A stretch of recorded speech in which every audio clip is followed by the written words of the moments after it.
thank everybody for coming this morning. We're here today. Unfortunately, we're here. Say unfortunately. We'll go ahead and give you a timeline of what happened in this case. As you all know, Mr. Tyrone Taylor Jr., he went missing in Dunn on September the 7th. He was reported missing, and this has been a joint effort from the Harnett County Sheriff's Office, Dunn Police Department, SBI, in trying to locate this gentleman. And so with that said, the last confirmed contact with Tyrone Taylor Jr. was during the morning hours of September the 6th. Tyrone Taylor's vehicle was found burned on Laurel Ray Road in Cumberland County on September the 8th. A t-shirt belonging to Tyrone Taylor was located in the urban Riverside community on September the 10th. Daquan Thomas was identified by the Taylor family as a person of interest very early due to his violent and abusive relationship with their daughter, Tanisha Taylor, the sister of Tyrone Taylor Jr. Daquan Thomas was arrested on October 10th for charges stemming from domestic violence against Tanisha Taylor. On November 20th, skeletal remains were located off of Shady Grove Road here in Harnett County. The skeletal remains are identified by the Office of the Chief Medical Examiner in Raleigh as Tyrone Taylor Jr. on November the 29th. Trauma was identified on the remains that indicate foul play in this incident.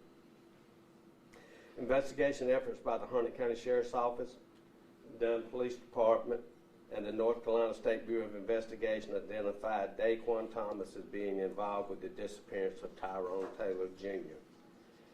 Daquan Thomas has been charged this morning for the murder of Tyrone Taylor Jr. and concealment of the body. This is still an active investigation, and no other details concerning the events will be released at this time.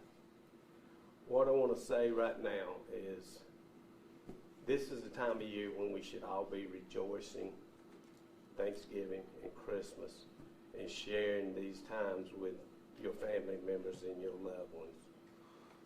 But today, because of these actions by this individual, Ms. Ross and Mr. Taylor, unfortunately had to sit there in an empty seat that would have been a seat for their son at Thanksgiving and now Christmas, because of this senseless act. And as I've told the family this morning, and the chief and I, there's no words I can say to ease the pain that they're going through. I've never lost a child. But what we can bring to them through the working together with these agencies is we can bring closure that the body has found, and that we have brought this gentleman, let me rephrase, gentlemen. We've brought this man to be held accountable for his actions. The family, again, I've spoken with them. I think it's their preference that they don't want to say anything right now.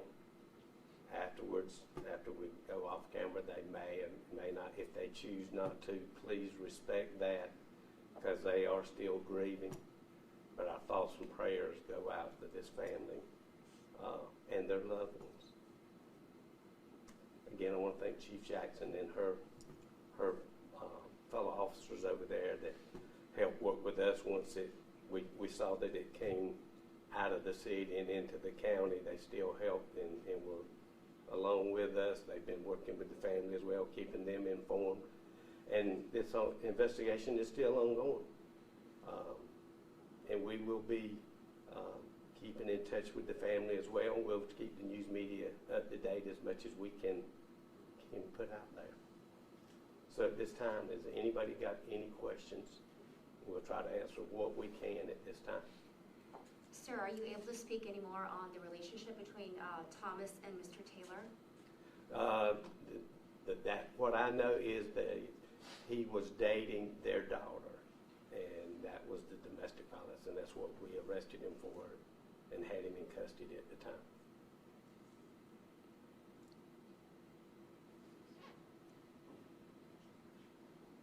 Sheriff, it may take you and Chief Jackson both to answer this question, but how many man-hours do you estimate have been put into this investigation since September 5? Well, it's never stopped since September the 5th. Officer Jackson and her crowd worked around the clock, I'm sure, as we have since we got involved. And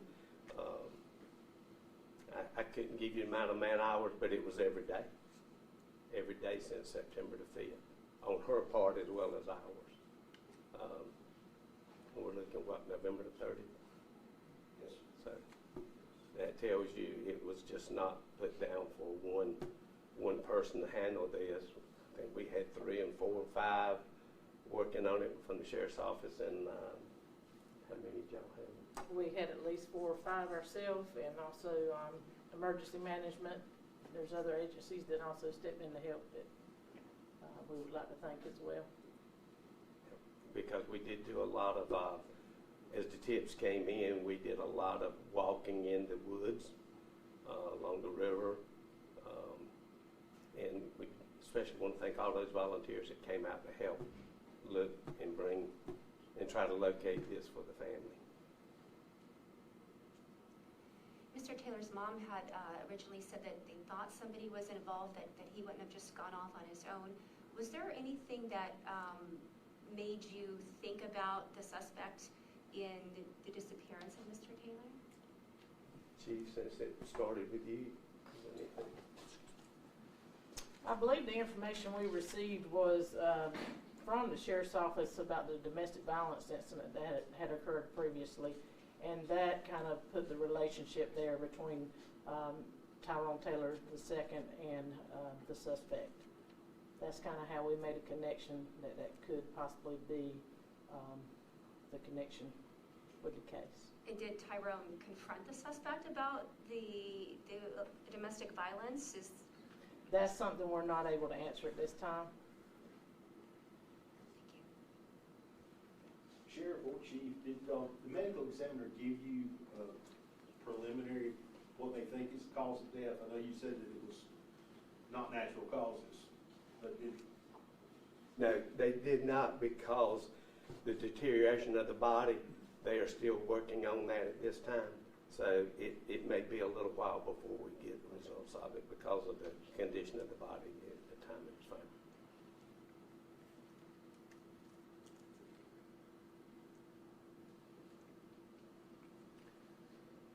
I'm sorry, was there a protection order that was asked for in the protective order at any time? Not to my knowledge, there was not. Have there been any previous incidents with the suspect and Denisha? Did I say that right? Tanisha, did y'all have any incidents? Not that I'm aware of in our jurisdiction.